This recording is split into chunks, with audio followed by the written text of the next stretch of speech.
घर ते आई बारा साड़ी लाई है 6 महीने में घर ते आई बारा साड़ी लाई है सर मेरा तोनू तेरा से बहुत गणा तू लाई है सर मेरा तोनू तेरा से बहुत गणा तू लाई है सास मेरी तोनू कहरी से थोड़ा थोड़ा लाई है सास मेरी तो न्यू करी से थोड़ा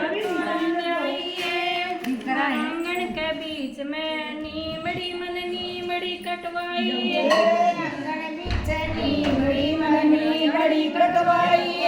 नीमड़ी कटवाए के मन खाती का बुलाया है नीमड़ी कटवाए के मन खाती का बुलाया है खाती का बुलाया के मन मोगरा गड़वाया खाती का भूला के मन मोगरा गड़वाया सोनीपत में थ्याई ले मोगरा गल्या बाजी सोनीपत में थ्याई हाथ जोड़ के पावा में पड़ गई बहुत गणा तू लाई हाथ जोड़ पाया मैं पड़ गई बहुत गणा तू लाई